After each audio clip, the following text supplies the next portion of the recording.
Welcome back to Steve's Project Car Garage. My name is Steve. Today we're going to be back working on the chassis of the 1970 Spitfire, and we're going to be working with a whole lot of this. So stick around. It'll be a great video. So we're now at that stage where I'm going to be able to start getting these brake lines put together. I've got pretty much everything laid out from the original braking system, so we're going to use that as a guide to really kind of find our bends and make our measurements for all the brake lines that we're going to have to cut. So what we have here is some 3/16 NiCopp brake tube. I went out and I also bought a new tool to go ahead and make the flares. They do a single and a double flare. I know a lot of folks say you have to do the DIN or the bubble flare, but some of the experts that I've talked to said you can get away just fine with doing the single and the double for these joints and these unions. So we're gonna go ahead and give it a try and see what we got. Fingers crossed, everything works out. We don't have any leaks. All right, so I'm going to give you a little tour of what we got to work with. So I can tell that clearly at one point or another, this rear brake line was replaced. And I know that because it does not have the typical type of flare nut on the end of this that would go right into here. So we know that that is not original, but the line itself is relatively the right route. These are the original three-ways that, at least as far as I can tell, were original. I went ahead and I threw them into a wire wheel and got them all cleaned up, so they look pretty nice now, and I got some new hardware. But essentially this guy here is going to fit on something like that. And then from there we'll have one brake line come out and go from there on over to here. And that's where the actual stainless steel line that I have is going to fit and attach. I'm not going to go ahead and put a flare on the end of this yet because I'm going to try to get the original kind of end piece on there that I just can't seem to get anywhere local.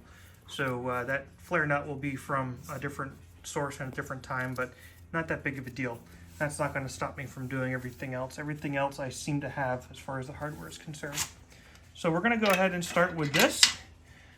This also seems to be a little on the long side, so what I may try to do is see if I can just condense it down a little bit and make it fit a little bit better so it's not totally hanging, but that's about the general route. So let's go ahead and get a measurement on this, get a piece of tubing cut, and see if we can go ahead and get this started.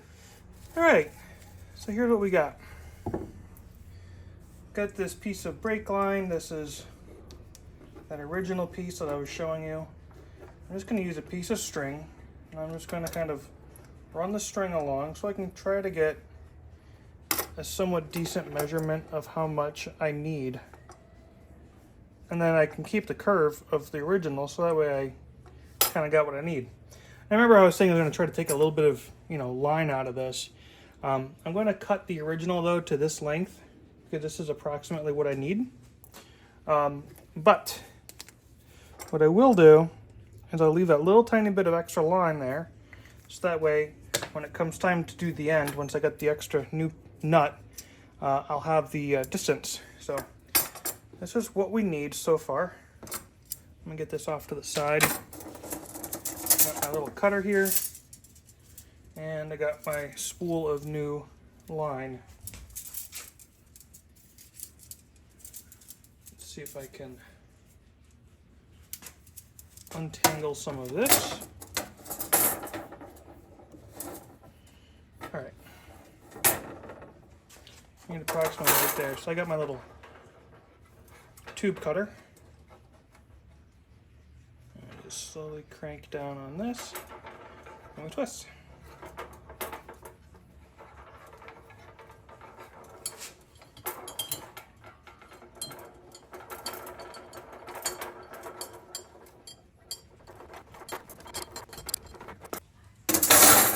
All right, so there, now I got my piece. Now what I need to do though is get it straight. Let me show you how you're gonna do that. All right, so over here, I have a 2x4. And this is a 3/16 inch NiCopp. And I have a 1/4 inch hole cut through my 2x4. And so what I'm gonna do is I'm going to just take my line of new hose. I'm gonna feed it through the 2x4. And I'm gonna use this to try and get it at least somewhat straightened out. See? Not bad. It's not perfect, but it definitely does help to get it straight. Now there are tools that you could go out and buy that you can run about 40 bucks. You can really get it nice and straight, but this isn't bad because I was able to just reuse a piece of wood that I had kicking around and it didn't cost me 40 bucks. So it's pretty decent. Let's see if we can try to match some of the curves on the other piece and put a brake flare or two on there. All right, so I got this little pipe bending tool, and curious to see how well this does and to see if I can actually figure out how to use it properly. But I think that we'll probably want to start a bend somewhere right about here. Okay. All right. Seems about correct. And then we're going to start a bend in the opposite direction.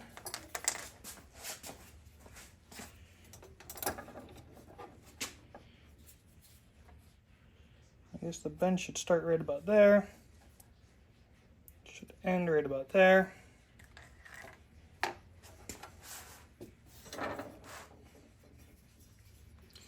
let's see, am I going to go the right direction? Let's see. Or do I need to go?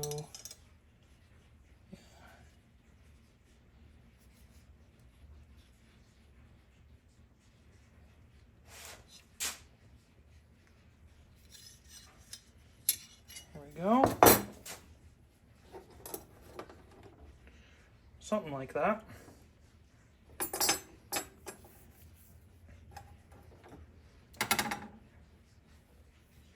And then let me bring this on over to the back and kind of see what we'll have to do. Because this is a little bit funky. I think that probably what will end up happening is I'll have to make a bend that goes up and then over. Let me bring this over and kind of take a look at it. I'll be right back. All right, so looking at it, actually I made this bend way too late. So I'm going to see if I can try to undo it at all. I don't know if I can. Maybe it's too late. I don't know. Let's see. How can I reverse it?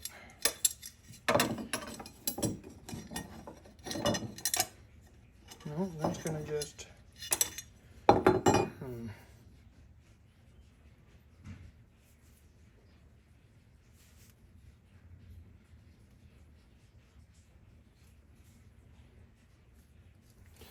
Let me see if putting this through my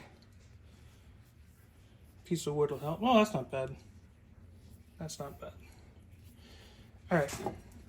So this bend that I made, the second bend, really needs to happen a lot sooner.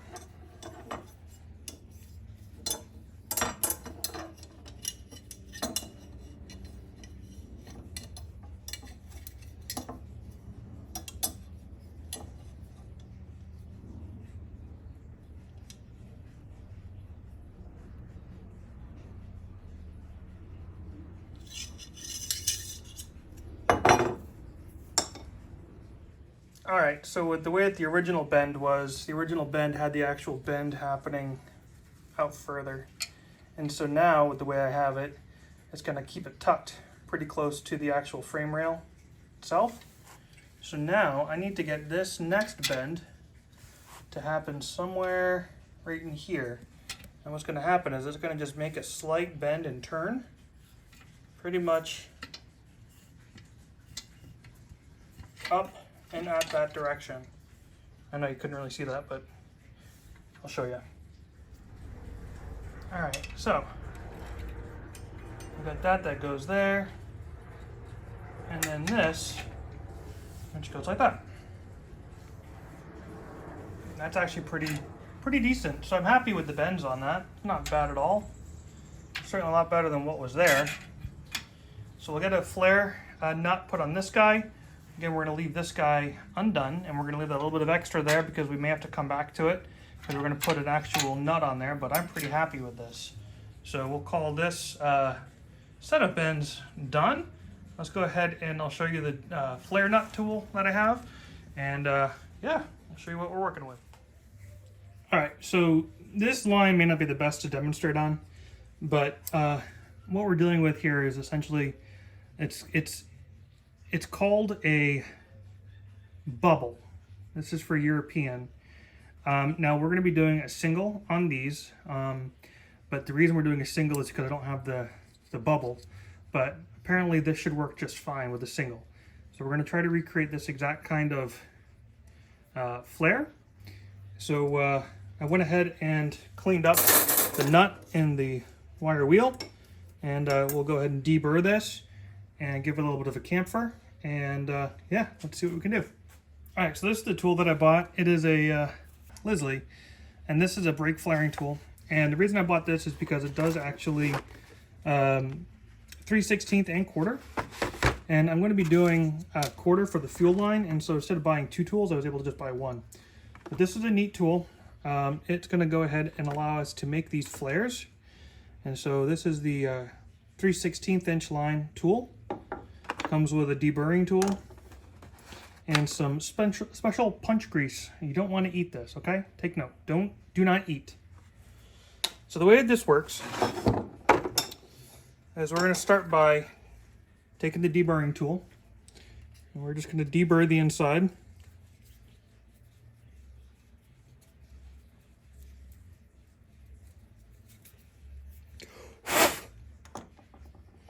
We're just going to take a little file, we're going to clean up the outside a little.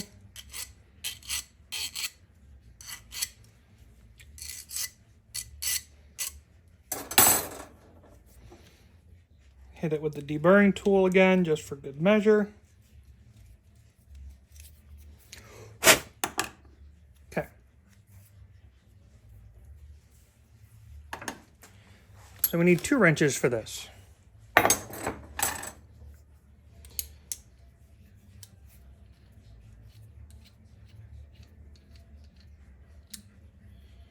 So we're going to take this and we're going to put the line in. And then we're going to take this cap tool.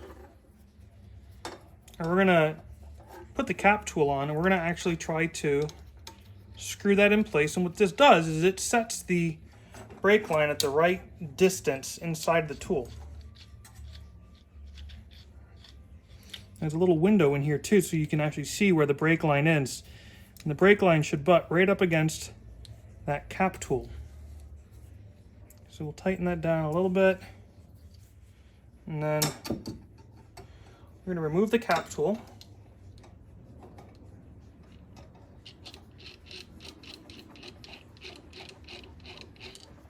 And we're going to take our 3/8 box wrench. We're just going to tighten this down. What this does is it clamps down on the actual brake line itself so that the brake line doesn't move. Going to grab some of our special punch grease. Again, remember, do not eat. There's a side here labeled F1. I don't know if it's going to focus on that or not, but we're going to put a little bit of special punch grease on that. And then we're going to take the flare bit, and we're just going to put this in. And now we're going to grab our box wrench. We're just going to start to tighten this down.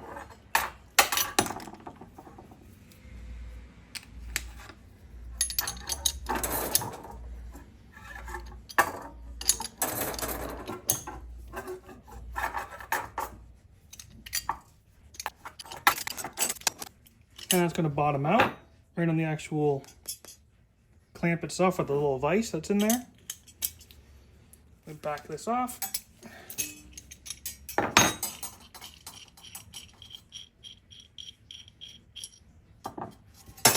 Now if we wanted to do a double, we would go ahead and flip it over, and we would do the same with the F2 side. But because we're only doing a single, we're just going to do it that way.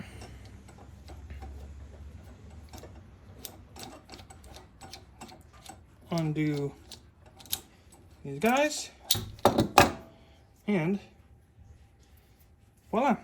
there we go. There is our end. Pretty decent, pretty easy.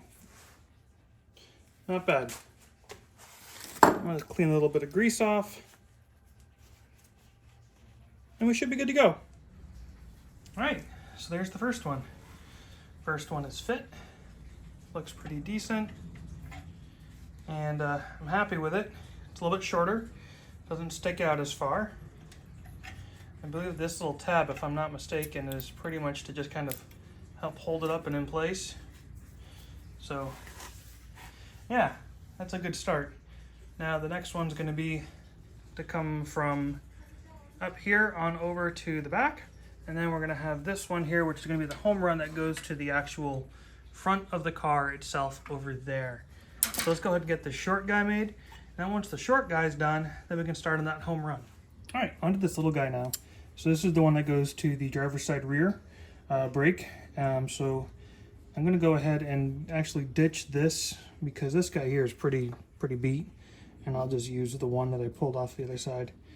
There's a bunch of threads missing on that, and also we're not going to mess with that. But what we'll do is we will go ahead and salvage this piece. But first, let's go ahead and just get a measurement of how long it is, and then we'll cut our initial piece. Now if you take a look here, this is going to utilize the double flare, and then the other side will be the single. But this at least gives us an approximation. Need a chunk of line about yay long. All right, so fun fact. You can't put flares on pipe that is bent. Can't get the tool in there. It's just not going to work. So I had to cut a new piece of pipe. I wasn't totally happy with the bends on that anyways. But let's go ahead and put the flares on. And then once we have the flares on, we can try to maybe just bend it while it's in place. See if that helps out or not. All right, so there's that back half. So this is here. Liking the way it looks, pretty good. This is going to be a fun bit though. This is the home run. And it's got some interesting bends here that'll be fun to try to make first. But again, I'm going to go ahead and measure this whole length, and then I will cut it, and then I will put the flare on and then make these bends. And then the rest is pretty straightforward. There is a union right here though, and I don't really feel that that's going to be that necessary. So I'm going to try to just do one straight shot. So let me go ahead and get this removed. We'll get it measured, and we'll start making that line. All right, so I've created this long home run. I've got this guy on the end, which is going to be up towards the bulkhead. And then I got this guy right here, which is going to be on the end of this three-way union, which is right here. And so what I need to do now is get this guy bent to match the profile of the last one, and then we'll run it along the frame. I don't have the clips. The clips are going to be here on Tuesday, so I'm going to just do the best I can with what I got. But let's go ahead and get this taken care of, and then that'll pretty much do it for the back. All right, so I don't know how well this is going to work, but I've taken a socket, and I've found a socket that just about matches the contour of this. So what I'm going to try to do is just bend it around that socket to see if I can get it to somewhat match what I need. So let's see what we can do here.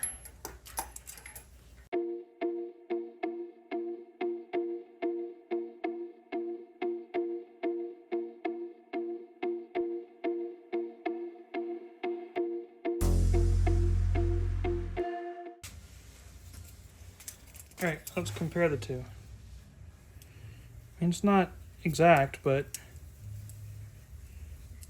it's very similar. Let's see how it fits up on the rear. All right, so an initial fit seems like it's going to work out pretty well. So we're going to go ahead and just get this guy attached. And look at that, it's pretty decent, right? All right. Now, with the rest of this, it's essentially going to just follow this line all the way through. So I think that because obviously I don't have the clips, I can at least kind of approximate where a lot of this is going to go. But essentially we're gonna come up here, run along through here. We'll go right through this guy and through. So let me go ahead and get that put in, and yeah, we'll get this back end wrapped up. All right, and just like that, that rear line is run. Again, I've got clips coming, so that'll help clip everything all up. But for the most part, you get the drift. Seems pretty good. So I was thinking about grabbing and doing this next piece here, but I'm actually gonna probably hold off on this until I have the bulkhead put on, because there's no point in putting this all together now, because this is going to the PDWA, but I'm going to be eliminating the PDWA in mine. So I think I'll probably actually make this last home run, and same with this last home run here, honestly, until the tub's on the frame. And that way I know exactly what length I need, and I'm not guesstimating. But I mean, I can at least use these guys for temporary purposes to pressure test. And a little bit when we do get to that stage. But with that being said, I think it's time to start working on these front lines, which again is pretty much going to be the same thing. A couple of small short lines though. I'm going to have to salvage some parts off of it, but I think we should be pretty much set. But man, let's take a look at that back one more time. That looks pretty decent. I'm pretty happy with it. So, nice new lines. Looks like it should be all right. So fingers crossed my flares work and I don't have a bunch of brake fluid leaking everywhere, but we shall see. So let's tackle that front. All right, so next up is going to be this little guy, which pretty much runs from the three-way down here and up to this bracket. So a couple of decent bends. It pretty much just follows the contour of the upright, but I already cut one end off, so I should have waited to show you guys that, but this has got the single flare on it, and then this will have the double. So obviously that's where the hose connects. But let's go ahead and get that done. All right, so let's try this again. So we're gonna come up out, and then we're gonna have slight bend, which we've already kind of got. I'm gonna bring that out just a little bit. Okay, and then this is going to make another bend, sort of like that. Let's see if I can maybe try to make that happen a little earlier. And then it comes this way. Let me get a ratchet or tool. We'll bend it there. The socket really kind of helps make it a smoother bend. I don't have to worry about kinking it so much.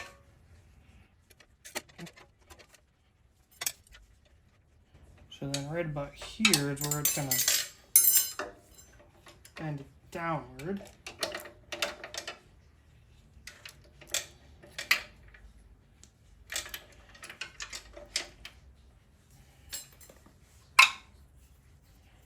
Let's see, something like that. And then right about here, that needs to bend like that. Hopefully that wasn't too much. If it is, I can totally undo it. And then we'll come in.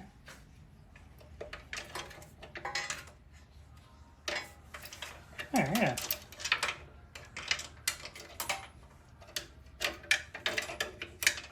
Something like that. Use an old piece of brake line right here to just kind of hold that in place. Then it allows me the ability to just kind of bend this. And yeah, it kind of worked out. Maybe I'll try and tuck this down a little bit, but I don't really want to run the risk of pinking the line. But I mean, pretty much there, right? Maybe what I can do is I can put a little bit of a bend in this just to kind of pull some of that slack in. But I mean, overall, that's pretty decent. So let me get this tightened down and we will keep on. All right, so this is the last line here. This one here went in pretty easily. That wasn't too bad. This is the next one though. So this is the one that's gonna go, and actually that's not even run correctly, but this one runs underneath. Let's see, I'm gonna do this real quick. All right, so this one is gonna actually run under here, which is gonna be a little bit of a pain. So I'm probably gonna have to try and bend this while I don't know how, but I mean, it runs underneath here. Okay, and then it comes up and goes into here. Originally I had it running like this, but it just doesn't make any sense. I'm pretty sure that it actually needs to run along the bottom.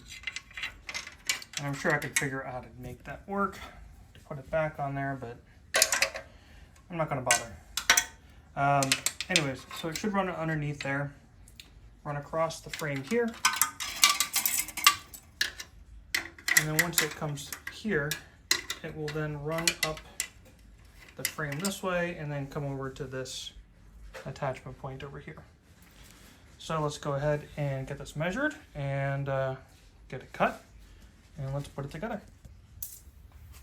All right, so I got my brake line made. I'm going to try and fish this guy through this lower section first, because I firmly believe that's where it's supposed to go. It just makes sense for it to do that. So let's see here.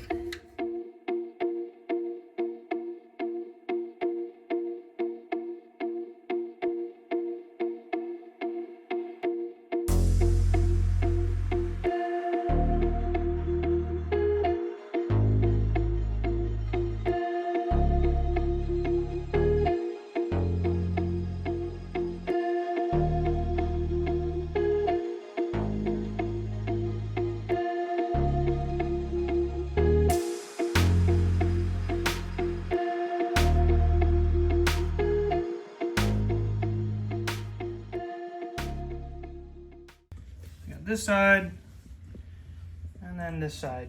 Not quite as straight, but again, it'll work. Fantastic. So now what we can do is we can take a look at some of the braided lines that I got and see how they fit. What do you say we give it a shot?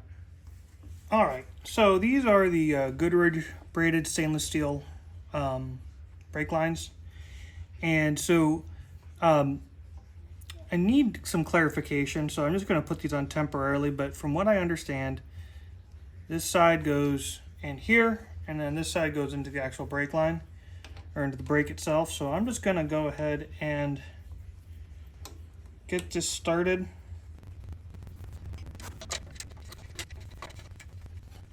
Now, from what I've seen, this is how they're supposed to go on. If that is incorrect, would someone please tell me, because I would love to know. And I think that maybe this bracket could just use a little bit of tweaking, because it seems like it's at a little bit of a steep angle compared to the other one. But I mean, that's on there. So does that seem right? I mean, it doesn't get pulled tight, doesn't kink. Seems like that would work. Let me know. Let me know in the comments. One thing I noticed is that when I put the brake line on, I forgot to include the copper washer, so I went back and I put it on. But, I mean, there we go. Nothing's tightened down, but it's just kind of in place. And it looks pretty good. I'm pretty happy with it. So, we got the front more or less set. Again, we got to put the home runs on for each side, so that way we can run these up to the master cylinders. But I think that we'll get to bench bleeding and testing the system at a later point. I kind of want to build like some kind of like just temporary structure here to mount the master cylinder to, so I can give it, you know, some fluid and just test it. And this way, if I have to redo anything, then I can do it with the tub off the car. But I don't really see much of a need to have to redo anything unless I have a bunch of issues with my flares, which is possible. But I think it looks pretty good. Got it in the back. That new NiCopp line does look pretty sharp on the black chassis. So I think that's good. I'll get those line clips Tuesday. We'll get that done. And then I have up here a whole other roll of 1/4-inch NiCopp line that we'll be using for the fuel. And so that's going to be another thing that I'm going to do is I'm going to run a fuel line before I get the tub put on. May as well while I have access. There's going to be a fuel line drop that's going to come from, it's like right about here on the tub. It's going to come down, then it's going to follow along, and then I'm going to put a union probably somewhere along here. So then that way it's easy to replace and fix. And then I'm going to have a home run that's going to come along here, and then it's going to come up this way and then up to the engine. So I'm going to be doing the solid NiCopp line for the most of that, trying to kind of replicate what the factory did for the line. So like the fuel line, just imagine the tub's up here. Fuel line will come down. It'll probably come this way, come along to the three-way here, and then drop down and then come over that way and have a union somewhere along the frame rail. Although maybe I'll put the union somewhere right in here so that way it's even easier. I don't know, gotta think about that. But this is actually a difficult area to get to with the chassis, so maybe not. Maybe we'll put the union like right along here. So anyways, that's for another day. Let's go ahead and get this video wrapped up. All right, so that does it. Nice afternoon's work to get those brake lines, you know, pretty much put together. Fingers crossed those unions work and those flares work and everything is fine. We'll find out though once I put some fluid in and let it sit for a couple of hours and apply some pressure. So if you haven't done so already, please make sure you go ahead and hit that subscribe button, click the bell to get those post notifications. And remember, when working on project cars like this, buy yourself a decent flare tool and don't be that dreaded Tribius owner. Cheers!